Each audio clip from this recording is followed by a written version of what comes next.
आप सुन रहे हैं ground breaking community stream.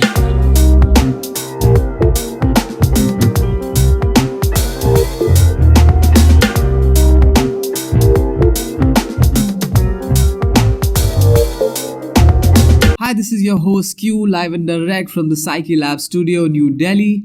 Welcome to the Groundbreakin, where we sit down with creatives and design business pioneers to discuss their journeys, challenges, and success. If you're listening to this podcast for the first time, consider subscribing. Also, check out our website. We are working on a newsletter and a slowly growing design community on Discord. We are doing one episode a week and excited about the future. As always, we value the feedback of our listeners, so please reach out to us with any comments or questions you may have. You can also shoot me a mail mentioned in the podcast description. For this episode, we have Benjamin Maclaren. He's a champion person and a designer by day for the Australian government, works around sensitive projects, and by night, he's a community lead at CaseStudy.club. It's a platform where you get curated UX case studies on a weekly basis and have a really high level creative community from designers from companies like Apple, Google, and Spotify. The best part is that it's 100% free, so do check it out. We have talked about his journey in design, hopping around a variety of creative and technical fields, the challenges he faced, and process of building a high level creative community. Also, just want to say, great work, actually starting a podcast and doing it. That is so cool to actually be like, what, I don't know everything, but I'm going to go start a podcast and learn it as I go. So, Cool. Cheers, man. How's it going? What's good? Yeah, so, it's going pretty well. Finished my day, finished my work, wrapped up some workshop briefs and a few other little design artifacts along the way. It's nice to finish a project, though. Very, very satisfying to finally take it from one place to another and wrap it up. Yeah, it always feels good to, move things forward, always moving the ball forward. I think that's a great attitude for, constantly push yourself. I mean, there's no other way, right? I mean, do you know other way of moving forward, maybe? No, you just got to do the work, really, isn't it? That's all it ever seems to come down to, is put in the time. Try and make sure you're going in the right direction, but do the work. Yeah, that's kind of half of it. Yeah. Let's just do a quick deep dive about what's happening, what have you been doing, things around that, your interest in design, stuff like that. Cool. Well, my name's Ben Maclaren. By day, I'm a designer in the Civil Aviation Safety Authority, which is a government organization that pretty much has everything to do with planes and airspace in Australia. Not something I've ever really dealt with much. I only joined about almost a year ago, so March, it'll be a year. That's my day job, but by night, I'm a community lead and facilitator for CaseStudy.club Pro, a community of designers. So we run a community where we gather designers to come together, learn, connect, level up, and generally build confidence in yourself as a designer. So we do a lot of things around reviewing portfolios. We run workshops. We bring in guests from different places in industry and really just helping grow designers. So that's kind of my two facets of the roles that I play. Yeah, and how does it feel like to be a creative around, government sector?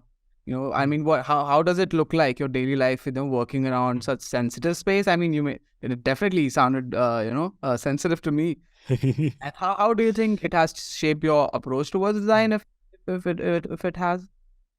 Yeah, so government is a bit unique in the sense that profit doesn't drive what you do. In a lot of normal private companies, it's how much revenue did we increase, or we have to launch this new product and we want to make this amount of sales or make this sort of impact, or we want our brand to do this sort of thing. But there's no competitors in government. There is just one government. That's it. So it's a different kind of space to design in, because you can't really do things like competitor analysis, or your research has to pretty much tailor towards it's more not a product, it's more of services. So service design as a design discipline is probably one of the most used areas when it comes to government, because everything government does is services. There was a manager of mine when I've had my very first job in the public service, and he told me that in government, the currency is risk. So in private, the currency is profit, but here everything is about risk. As a designer and someone who builds services in government, every decision you make can be publicly scrutinized. So nothing you do is secret. You have to be able to have some kind of justification for everything you do, to every dollar you spent. And there's a lot of things that are hard and more difficult to do as a designer, because you have all these legislative requirements that maybe private companies don't have as much. So we have strict requirements around privacy, data usage. I know a lot of companies have strict things around data usage, but as government, we're like legally legislative required to do exactly certain kinds of things. And of course, as you mentioned there's a ton of a lot of things around whether or not you're working with secret data, what can you disclose, what can't you disclose. As a great example, there was a wireframe that we had to build for a new government service about a year or two ago, and we can't show that publicly. We can't actually take it out and test it due to the implications of this is such an experimental thing, and the reactions from industry might not be necessarily good for us as a government. So we need to take real care when we present things to the public, to make sure that the reputation of the government isn't brought down in any particular way, or that you say something to one person in industry, then they go off and they tell all their other buddies in industry, and there can sometimes be some falling out if you're working with something sensitive. If you've ever thought about, how do you perceive government? I think that's an interesting question. Yeah, for If you've sure. ever seen debates. Yeah. I mean, I can't even. I think. I mean, talking about Indian government, I mean, we still have a long way to go in terms of having some good designs out there. I mean, I'm not feeling bad to say that we our government websites are not the best, and maybe doesn't have like the best UI and even the experience design. But yeah, I mean, we are moving ahead. We are definitely moving forward. I mean, whatever you mentioned makes me sound like that there's some awareness about design into the government sector is there. I mean, I think it's still missing out here in a lot of developing countries as well. So that's a great part where they have some ideas about how a creative mindset works, and how can we do better things for people. So, I mean, do you like what you do? Yeah, I mean, I really like it. There's a framing when you're a public servant, is so to speak, is what we call people who work in government. You are literally making this infrastructure that runs the country. And when we step back a little and think about that, that's a pretty awesome thing. From a design perspective, there is no other real position where you're influencing such a foundation level for an entire country of everyone who lives around you.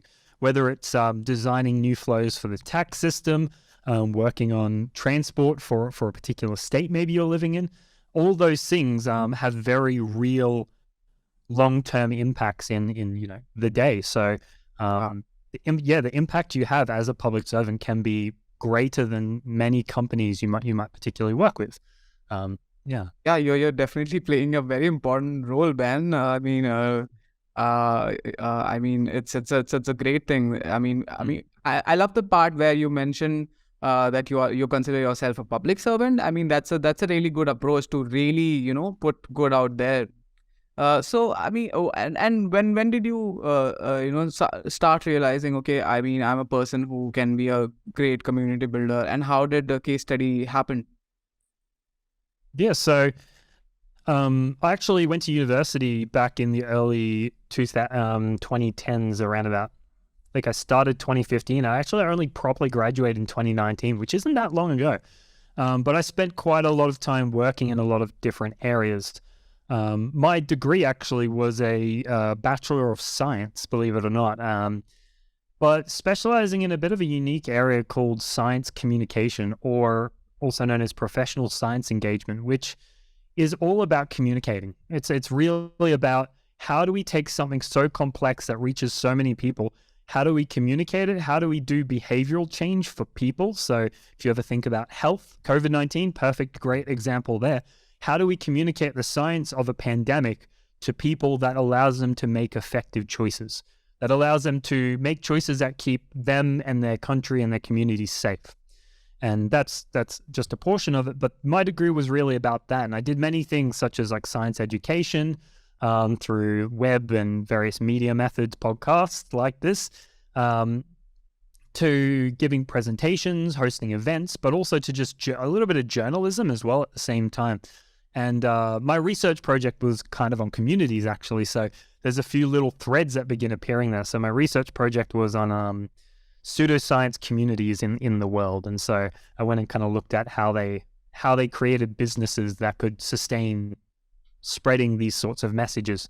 So a lot of it really began out of curiosity on how do we communicate with people in a way that works, and how do we help people make great choices that makes their lives better. And that's, I think, where a lot of it started. I'm very much a speaker. I love standing in front of cameras and on stages. I love giving presentations. I love teaching. Teaching something I really much enjoy. And by accident, I found my way into design through that degree. I wasn't satisfied with speaking. I felt like, okay, but there's so many other ways we communicate. So I dabbled in graphic design. I'm a terrible graphic designer. Don't make me design anything. I can't make anything pretty other than maybe some slide decks. I'm way more of an information designer than a graphic designer is what I'm saying. So, I dabbled in making videos. I dabbled in doing a bit of actual graphics design. I did game development for a bit. So I kind of touched all these artistic areas in an effort to be as best of a communicator as I could, is where a lot of those things came out.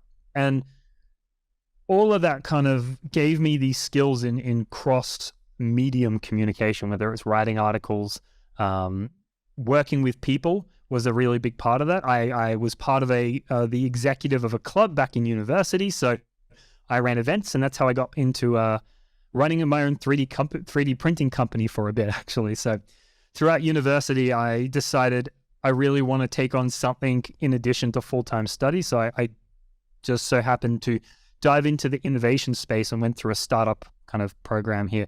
And that exposed me to facilitation. It exposed me to workshops with Post-it notes. It's the first time I'd ever seen Post-it notes put on a wall, which just kind of blew my mind. I'm like, there's color everywhere. You're telling me you could do this and you can bring color, fun, laughter, and all these sorts of things into a room? That's amazing. So I had this really intensive period where I was just being exposed to all of this new stuff of design, of facilitation, of business building, of product design came into that. I had to learn my way around 3D modeling, but then I also had to work with clients and customers. And so I kind of got this intensive deep dive into the world of design, but I had no idea it was called design. At the time, I didn't use the word design at all, had no idea what design thinking was when I was doing all this. I was kind of just trying to learn on the fly. And then in the first year of my job after university, I come from actually quite a technical field. So I code, I know how to code. I've been a developer to a degree. I went and did assembly, microchip coding for a bit. So we're talking moving bits around in the memories of hardware. So I always had a tech background. And when you combine someone with a strong technical background, a creative business side, and then a communication field, you get something quite close to a pretty well-rounded designer when you tie all those pieces together. So in my first year, I kind of came in as almost like a developer. They thought I was a developer, but I wasn't. So in that first year, I did many different things. I discovered journey mapping. So I did my first journey maps, trying to help just us come up with a website that was more user-friendly. I was always a stickler for something needs to look really nice. I wanted my properties, my house, my room to be designed really well. I wanted nice wood. I wanted something pleasing to the eye. And so that kind of started to come to fruition there quite a bit. And during that year was quite a discovery year. So I'd had all these skills and all these threads that slowly came out. Communities was a part of this. I was part of an alumni for innovation. So all these threads of communication, of working with people, of product, of business kind of came to its head, and I first heard the words service design and graphic design in a meeting with a close mentor of mine. And he's like, you do all these things, you're really passionate about having teams run smoothly, making great products, working with government, communicating really well. And he made the connection that if you combine all those together, you get some pretty good skills for a field supposedly called service design. Had no idea what it was. And he was a service designer in a previous life. So he just kind of took me through all those words and those fields. And it was like a lightning bolt that struck. I'm like, oh, this is a word for something I'm really interested in. It's a word for something that I wanted to do. And from there on, I asked to be moved into a design team. And then I finally got my very first design role in a design team.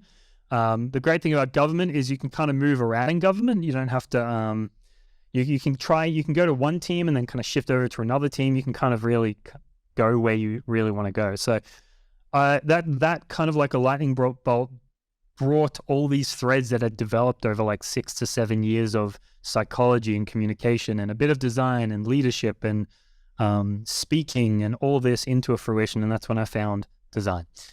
And it kind of all kicked off from there. It's like all the skills just stacked and then there was a fit. Yeah. Wow. I mean, what I've noticed is that when you have always been inspiring yourself, around your surroundings. So I mean, that's one really inspiring thing that is very important in to build a nice character, I think. So yeah, I mean, congrats for that for sure. Yeah, and again, I mean, I love and also I enjoyed the part where you considered yourself a person who was technical, and then you move to speaking out there, talking about things, presenting it to people.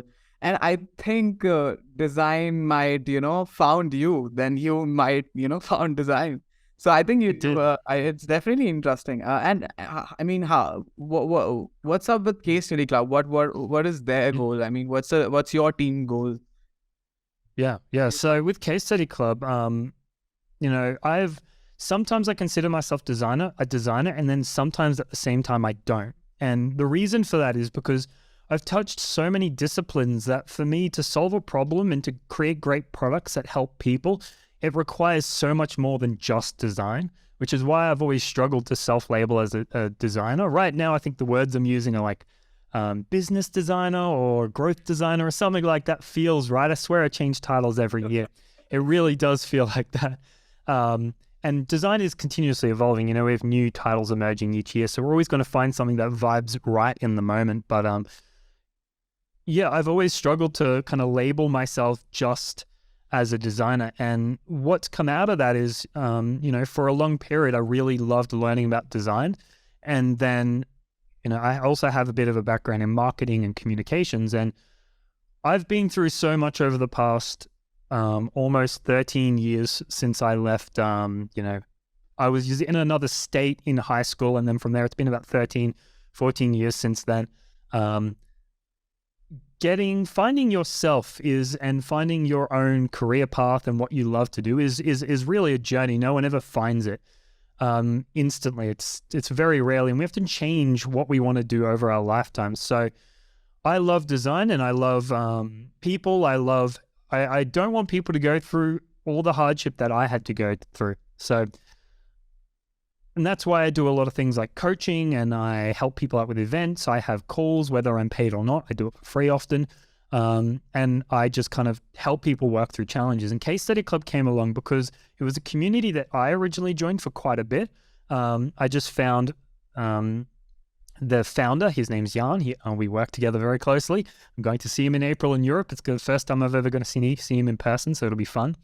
What I really liked was it was a community about learning from the best and learning together and helping each other grow. So lifting each other up to not take the traditional process of having to climb the rung of industry or having to stick to one job forever. I loved that our community is about how can we all come together? How can we learn? How can we connect? How can we help lift each other up as fast as physically possible to get to those dream roles, to get to that place we really kind of have always wanted to be, whether it's a dream role at Google, starting our own company, navigating our way through the messiness of just becoming a designer. There's a lot of messiness and pain associated with that. So I really just wanted to help people get through all of that mess without feeling alone, because often we do feel alone in it. It's kind of like you're there trying to figure out, how do I earn enough money to eat? How do I go from feeling like I know nothing to feeling like I belong in the company or the place I'm in? How do we get there? And it's a lonely journey if it's just you. And that's where I think Case Study Club comes in, and that's what we're trying to do. We're trying to build a place where people can grow together, where people can find confidence in themselves. So that's kind of where we're at, and that's taking different forms. We've made lots of mistakes along the way. We've run events that have gone well, events that have gone a little terribly, and we're constantly thinking, how do we take it to that next level? And that's kind of what we're doing this year. Really, is we're trying to really bring it out of a small side hustle community into something bigger that we can start making impact, that we can start kind of growing and maybe making some great places for people to live, to grow, to spend some time in. Yeah, you're definitely on a mission, Ben. I mean, the things you mentioned is definitely, definitely empathetic. And I think that's the kind of approach as a creator, even as a non-creator. I think this is the basic approach one should have, helping the surroundings, making a safe space in order to, thrive. And how do you think that people, what's the best part about, working around the space? And again, I can also imagine that there are already, high level creative people in the club. And how does it feel like to be, working around people who are already, sometimes they have more wisdom about design than you, and they are more creative than you. How do you make that system where, that the growth stays?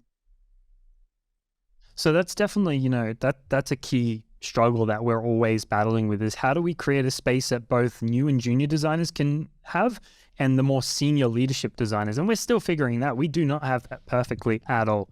But for me, I see my role as to help pull things out of others. So to help people articulate things in a way and to create an environment where people can grow together, regardless of their level, whether it might be sharing. A good example here is something we're working on at the moment. It's not actually out, is allowing more senior designers to become mentees for more junior designers. So to facilitate that sharing, that connection, almost like an apprenticeship. If you imagine something along those lines, where back in medieval times, you'd get to sit down with a master craftsman and learn their craft or ask questions, really to kind of create moments like that. Regardless, a lot of people in the community know way more than I do about design. They have decades way more experience. The founder and partner here in Case Study Club, Jan, he started his design career in like the 1990s, and he's been building websites for at this point decades,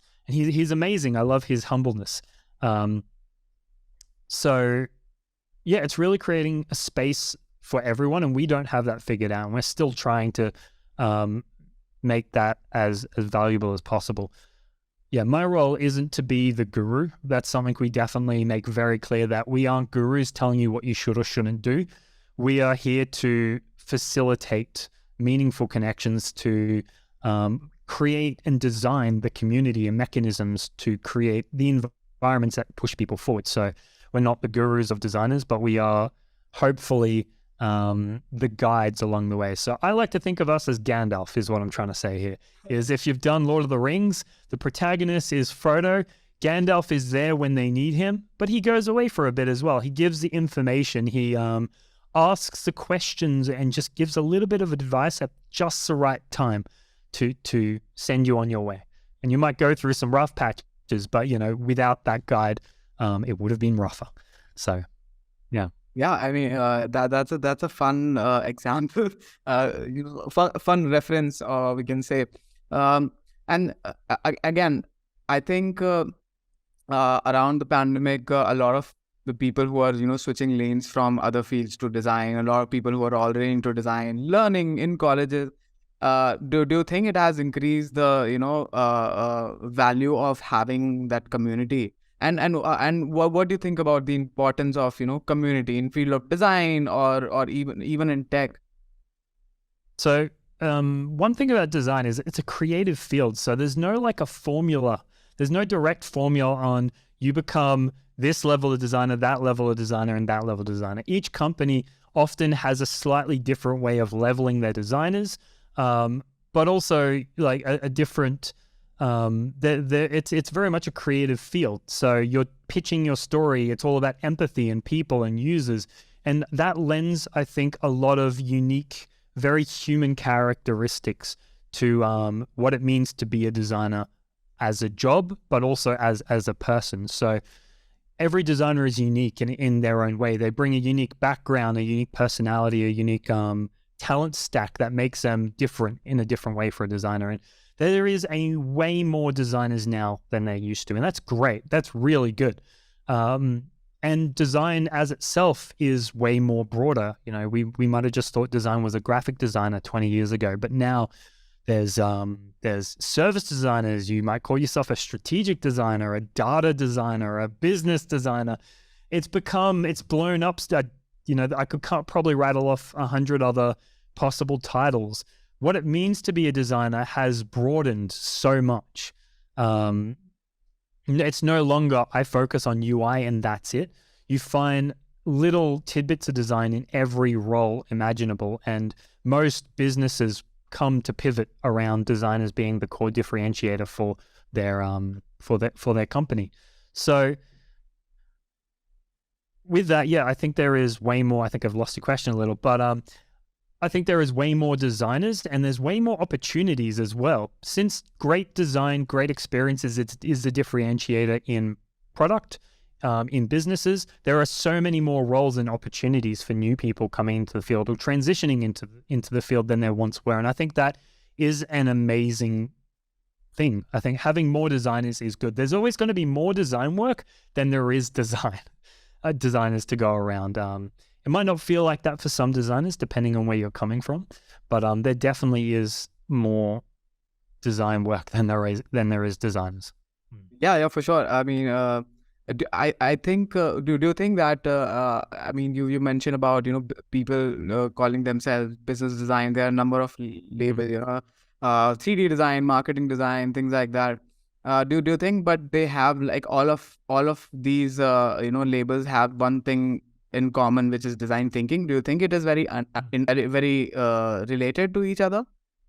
I definitely think so. I mean, the core of a designer is being able to learn and adapt on the fly, really. Like if you think about any designer, they're faced with a problem and they figure out how to solve it. And they've got a process, and we might call it, design thinking is how that started. And design thinking is like the core framework behind creative problem solving.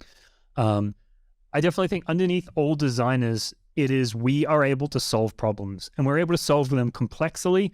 We are able to solve complex problems, and we're able to figure things out as we go in a way that actually has results. We make it work. So, and we often bring design thinking and we combine it with things like systems thinking, and then we bring in whatever framework will give us the tools to solve this problem. I think at its core, that's what we're here to do. We could be solving UI problems, business problems, economy problems, ecosystem problems, health, behavior, medical, whatever it is. It's that adaptability to solve a problem no matter the field, and to draw from multiple fields in order to solve that problem that I think makes is a common thread underneath most designers. Yeah, I think when I started learning about design, which was in 2012, that was like first year of my college where I was learning industrial design. I think at that time, very few people were talking about, or even when I graduated, which was in 2017. I don't think that a lot of people were talking about things like experience design. Now there's suddenly a very big hype around user experience design, UX, UI. There is. And I also think that because of this sudden hype about this field, there's definitely a lot of demand as well.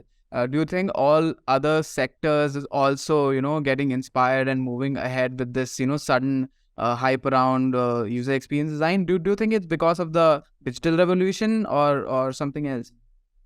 I think it's a combination. What I said about the user experience being the real differentiator. When the iPhone first came out, other kinds of phones very quickly became obsolete. No one wanted to use a keyboard because it was just so much easier to use. The user experience of the iPhone was just so much more superior to maybe a BlackBerry, except for a very few selections of people who did prefer BlackBerries. So the user experience is definitely a big part of the field. If you have a better user experience, normally your product does better. It's not necessarily the only differentiator, but it's such a big differentiator as well, in terms of what makes things good. Because in reality, a great user experience means your product works better for the people who use it. That's kind of the gist of it, really. It works. It teaches, it tailors, it helps and supports the people using it as best as it possibly can. And when you frame it in that way, no wonder user experience has become so popular. If the frameworks in user experience do that, then the companies do better, the services do better. So it definitely makes sense that UX has become such a central figure around so many circles. Yeah. So, I think I've already been noticing a lot of people, who are maybe not interested in design, but there's just a hype about, experience design. Everyone's like, okay, I want to, do this course or maybe join that cohort and, in order to, and get that job out there just because it pays high.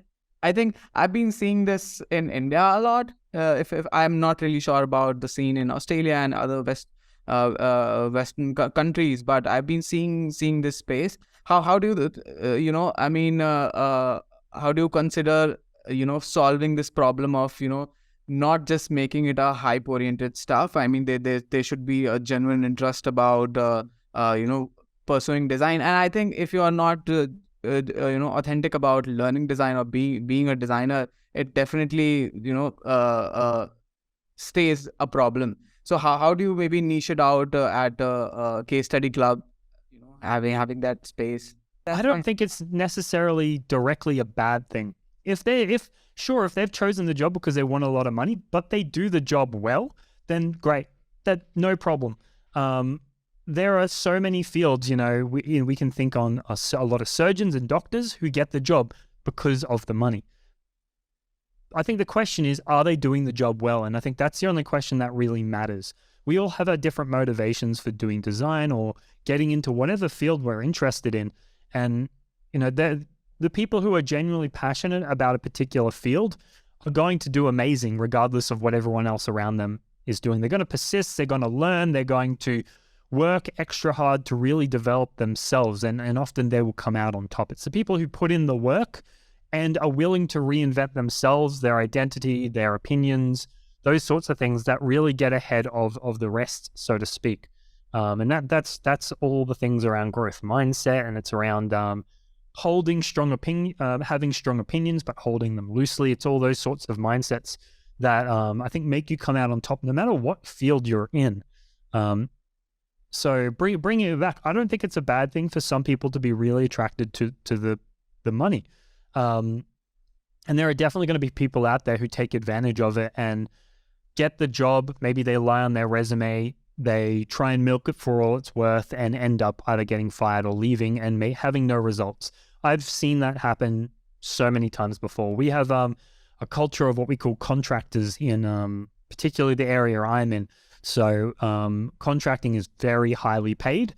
And if you choose the organization right, you can pretty much put hardly any effort in, because you've already put all the effort in becoming really good at your craft, and you hardly have to put any effort in, but you get quite a high pay. So I've seen occasionally that happen, but in the end, people who don't put the effort in don't make results. That's the key.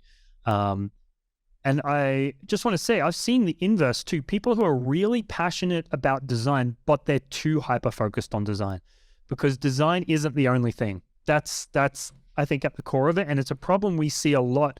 I've seen a lot in a lot of junior designers is design is great, but you can't make a great product with just design, because if the company that is running that product fails and that's like the product itself isn't sustainable from a business perspective, then you have no product. Doesn't matter how good your UX experience is. And you start learning about that when you get into things like brand and marketing and product market fit. You have all these business terms that are essential for a great company, a great user experience. It's something I've noticed a lot, especially in junior designers. We have people come in and try and do the best design possible, but in an organization, you're never going to do the best design. It's just not going to happen. You're going to get to a point where it's good enough. Perfect design does not exist. You have to make trade-offs. It's the only way you can make a product work. And the only way you're going to get something out the door is by making trade-offs. Yeah, that's right. And again, there's this sudden, I think I've been seeing a lot of, talks about AI and, how it can, it is going to make a lot of skill sets and tools obsolete in, coming years. And again, then there are people who are talking about, value of storytelling. Where do you think are we moving ahead in terms of, having that identity? Because again, I mean, it's just getting started, and I think it's here to stay, right? So how do you think, you can, a designer can, consider himself a person who can really make an impact out there? Yeah. So, I mean, I think it comes back to the core of why are we doing this? Like, why are you being a designer? That's a great question. What are you trying to do? What are you trying to change? And being a designer is really about creating a different future. It's about solving a problem, helping other people. If that is your core of what it means to be a designer, there are so many ways you can navigate your day-to-day to get there. In terms of AI and emerging technology's goal is to help scale things. Its goal is to make you better in some way, shape, or form. And that's how I see AI in many ways. I see it as an augmentation. I'm going to take this to a real level, just a more tangible level on how you can see this play out. AI is still, just like everything else, it's an automation thing. That's really all it's about. It's shortcutting, removing particular tasks, creating a tool that makes your work easier.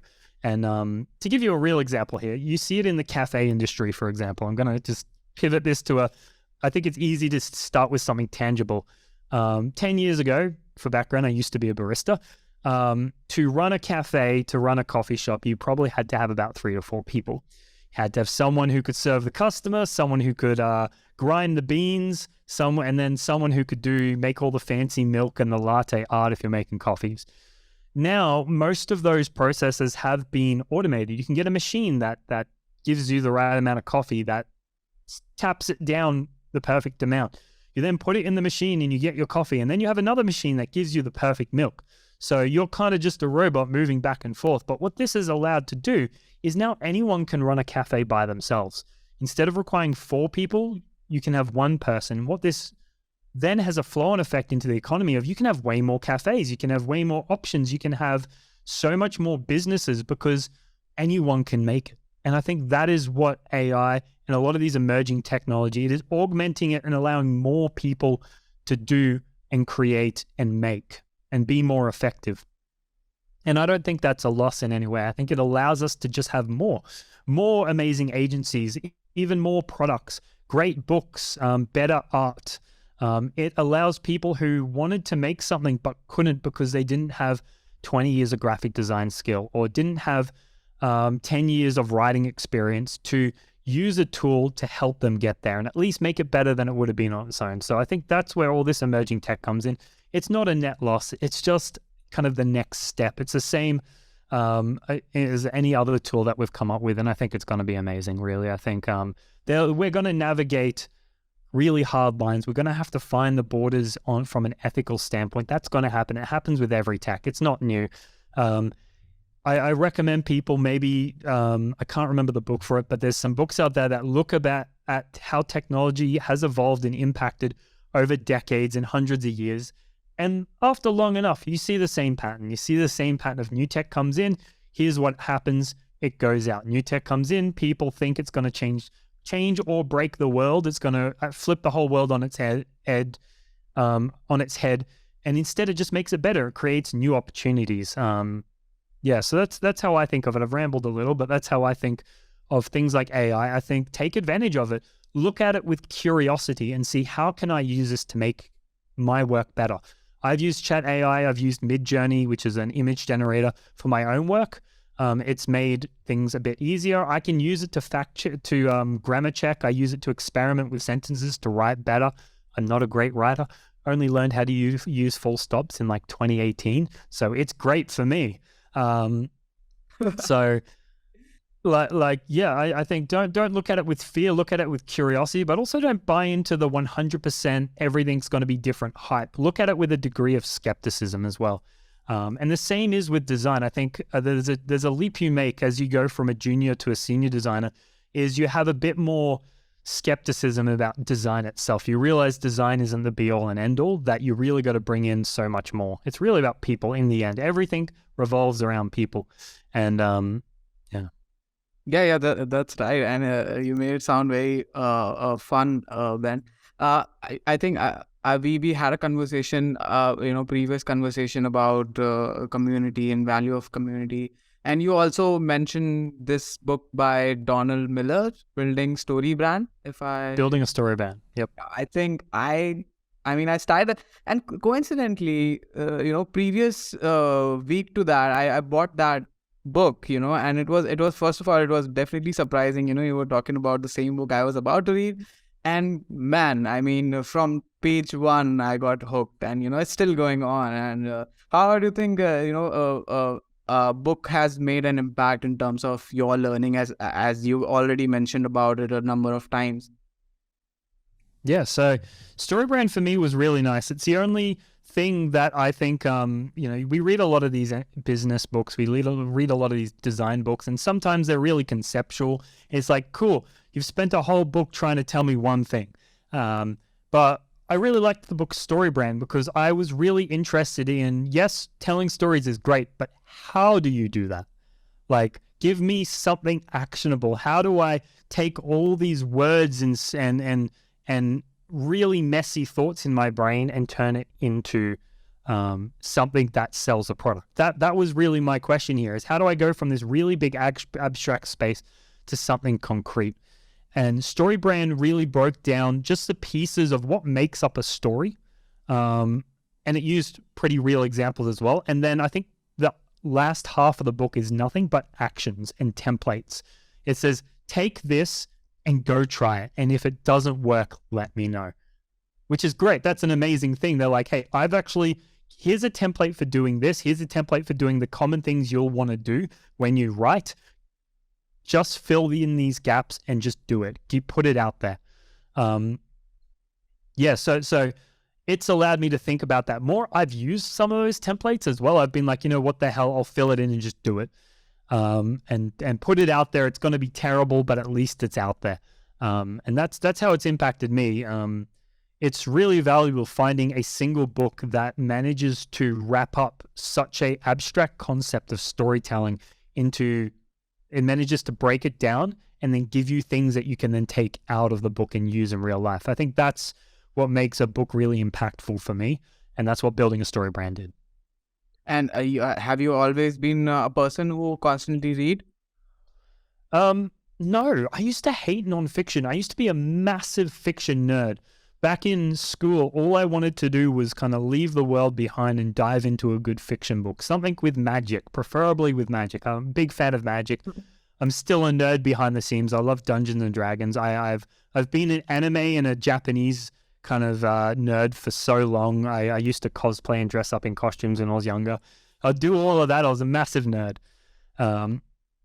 But I think for me, there reached a point in my life where I realized I had no direction. And I realized I needed to make a change. And there was some pretty big stuff, some pretty kind of life-changing moments I had that shook me out of my autopilot. I think in many ways we just chug along in life kind of not knowing really what we're doing, where we're going. We don't really question ourselves and our future.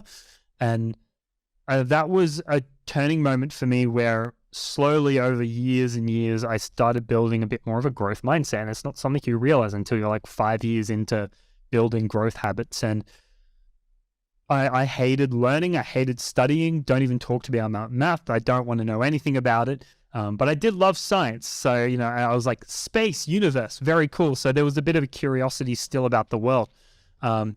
And over about 5 years, it was a hell of a struggle, especially through university. I had to train myself to figure it to learn, really. And it was failure after failure of learning.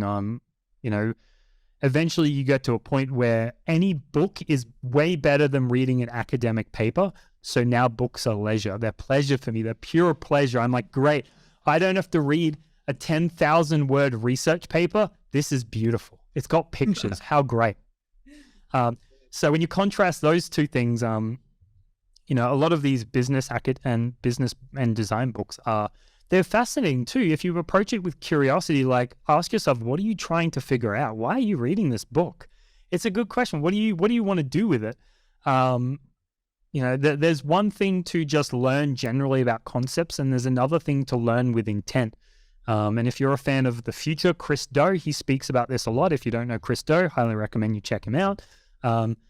But yeah, just ask yourself occasionally. You don't need to write it down. Maybe you just take a pause before you pick up a book and ask, what am I trying to learn from this? It's a good exercise to ask, because we kind of just read and then hope something happens. And I'm guilty of that. I love reading. I will sit down and read 4 business books back to back just for fun, because it's so interesting. And if you ask yourself, why are you trying to read? What are you trying to learn? I think you find something about yourself that makes reading more fun.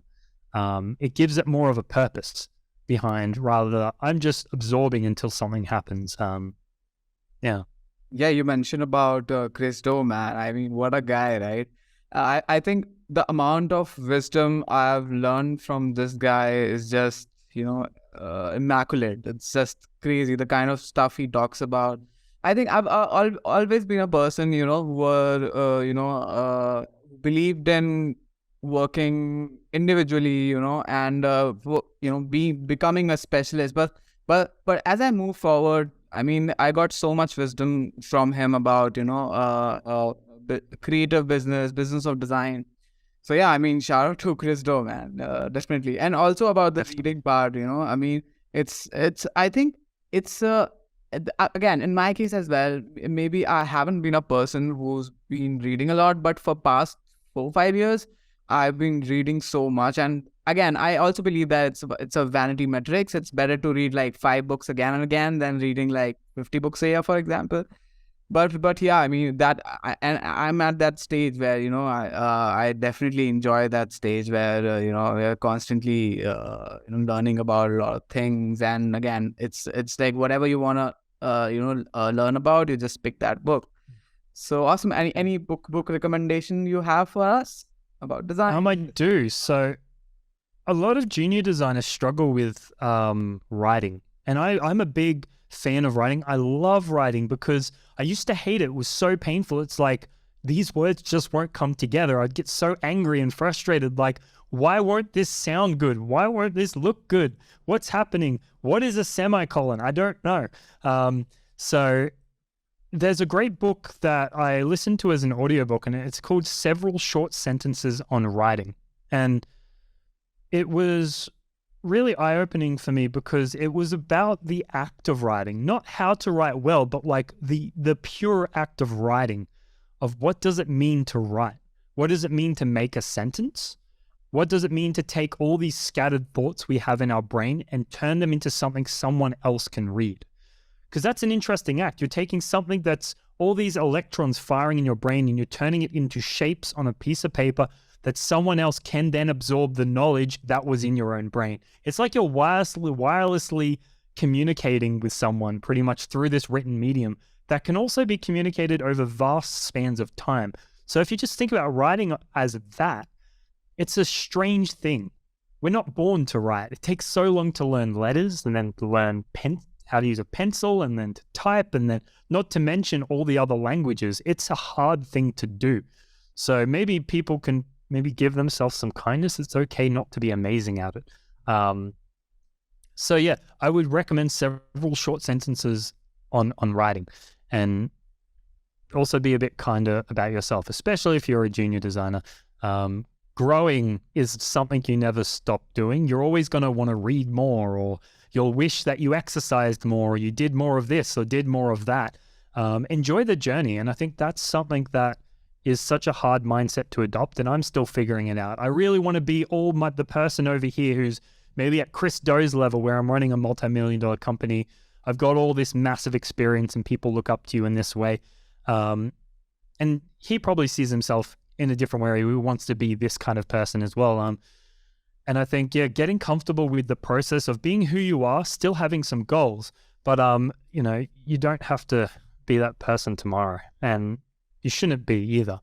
I've gone a bit scattered there, but that's my, just be a bit kind to yourself. I'm not kind to myself. I'm really bad at doing that. I got called a workaholic today, and fair.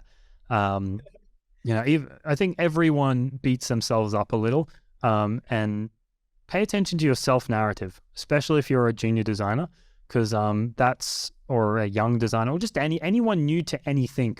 Our self-narrative gets in the way, and you hear about this so often. So it's way easier to say pay attention to your self-narrative. It's another thing to actually change that self-narrative. That's why we ran that yearly theme workshop, by the way. So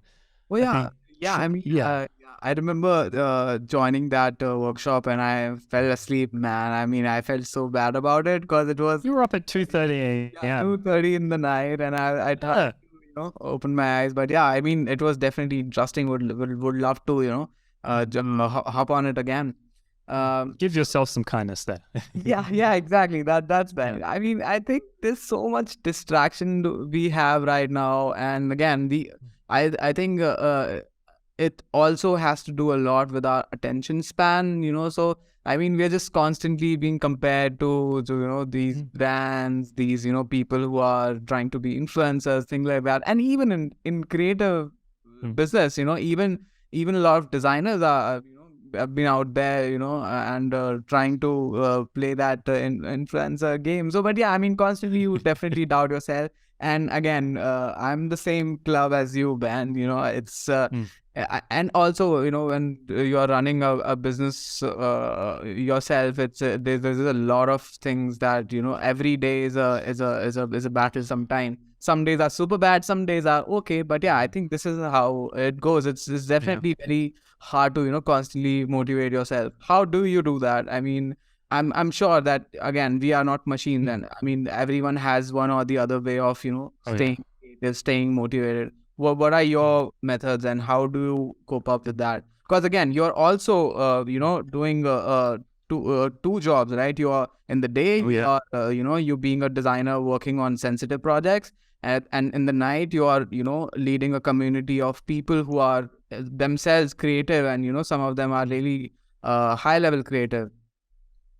So it's a challenge. Like, I'm not going to lie to you about it. I'm not going to sugarcoat it. I historically burn out at least once a year, but it gets a little less every time. I can recognize it more and more every time. It took so much. I would try and take on so much, then realize I can't do everything, and then probably deliver really shitty work for all of it, and then burn out. And that was like a pattern that happened every 1 to 2 years. So staying motivated it's hard. And we talked about, you asked me about the importance of community, and I think, and mentors and people around you. That's how I stay together. So there's kind of two things there. Build a network of people who are okay with you failing. And who are going to be compassionate and kind to you. I try and bring a little bit of compassion to every call I have with someone, because we are inherently human. Every single person is going to fail, possibly in a big way, in a way that makes you feel like you're the worst person on earth. And I think, I would say join a community, find a community that you feel is a bit maybe at home with you, where you feel like you can be a bit vulnerable. Vulnerability is extraordinarily important. When we feel like we can't be vulnerable with the people around us, that's when the stress builds. You need an outlet. You need people that you can talk to and that you can be a bit messy with. You need to be able to accidentally ramble on for half an hour and they will still love you for it. I think that is very important to have. And that said, building those networks takes time, and it's really lonely to do. Me and my partner, we lived together about 5 years ago and had no friends, and it took us 4 to 5 years to build friends because we'd both moved from such a different area. I moved from a whole other state. She moved from a whole other rural community. And then the first few years was really hard because we had no one around us. And that's where these communities come in, especially when they're built. There's people like you in there. There's people that I think are gonna make the same mistakes you're gonna have. And it's those connections in those calls, I think, that are really keep me going. And the thank yous, I struggled through releasing a product, last week. It was an email challenge. I'm terrible at writing, but I did it. I wrote an email challenge, finally did it. And for some people, it didn't work. Some people struggled. Other people's, they sent thank yous, and those things keep me going. So that's the community part, and realizing that there are people out there who value what you do. And that's a struggle to change that narrative. On the other side, one last thing I want to add on to that is make time for yourself away from all of this, away from design, away from the Zoom calls, away from that. Spend some time getting comfortable with that. So every morning I try and do yoga. I'm not good at it. I do it for 10 minutes. It's nothing. I struggle to turn up every morning. I have a comfy chair to the right of me right now. That's starting to become a bit of my place of solace, where I'll just sit down, I'll breathe for a moment. So find some places like that, and yours might be cycling, it might be taking a walk in the forest, it might be making a favorite sandwich of yours at lunchtime. I have one of those. I have a self-care sandwich, and it's a peanut butter and jelly sandwich, or peanut butter and jam for us. I don't know why I love it so much, but I do. I haven't just this little sigh moment afterwards where I'm just enjoying that. So find little moments is what I'm going to say there. So those are the two things. Find your own little moments, and it'll take you a while to figure out what those are. You might have to journal for a bit. You might have to do trial and error to figure that out. And then the other side is have those people. Yeah, have the mentorship. Join a community, see it works, put yourself out there, and if you fail, don't worry, we still love you anyway. That's what I'm going to say. Yeah, that's very inspiring, Ben. I think, in this world of constantly hustling and constantly putting yourself out there, there's so much out there on social media, things like that. I think that's a really healthy system you've been working on, and it's very inspiring for sure. How are you moving forward? I mean, how can people reach out to you, and what's there for you in the moving forward in the future, and also for So there's a few things on that. One, if you want to reach out to me, connect with me on LinkedIn. I actually have a Calendly link in my Twitter bio, and I think somewhere on LinkedIn, don't quote me on the LinkedIn, but it's on my Twitter bio. You can literally just book a call and have a chat. If you want to have a coffee, you have straight access to my calendar immediately. That's how I connect with people. I do at least 3 to 4 calls with different people a week, which is a little rough, but I try and make sure I have room to breathe. It's an ongoing challenge. I burn myself out regularly. You shouldn't do that. I'm not saying you should do that. Do not do that. Do not do what I do, is what I'm trying to say, that you don't have to hustle to win. It's okay to take time. And I'm still trying to come to terms with that. It's taking me 5 years of burning out to be like, oh, it's okay if I take a bit longer. No one's going anywhere. We're still here. LinkedIn will still exist. The 5 people who I could have networked with aren't going to be gone in a week, or hopefully. For the love of God, I hope they won't be. So if you need to reach out to me, you can reach out to Ben at CaseStudy.club, or and you'll reach it. You'll see me there. Connect with me on LinkedIn. I'm a big LinkedIn person. I write occasionally on Medium, so I really like that. When I can write, I'm 4 weeks behind on my recent article, so we'll get there. One step at a time. In terms of what's next, this is probably the second time I've tried to run a community, and this is, for me, this year's a big year. I'm traveling for the first time. I've never left Australia, so in April, I will leave for the first time. I'm excited and terrified. I'll be going to Europe. We'll be spending a week together, me and Jan, figuring out where are we going to take this company? What's the next steps? How can we really make this useful for people? And and I'm going to travel. So if you're in Europe and you're in France or anywhere around there, hit me up, show me the place. I only speak English and I can be a little weird sometimes, so please excuse that. A little quirky. I slur occasionally as well. It's the Australian accent. But yeah. So that's how you can hit me up. I'm looking forward to this year. I'm slowly hoping to eventually go full-time on Case Study Club or some other product. I've got so many projects in the backlog. I have so many ideas. The problem is choosing what to do. That's always my struggle. If I could just come up with ideas and talk to people as my main job, I would totally do that.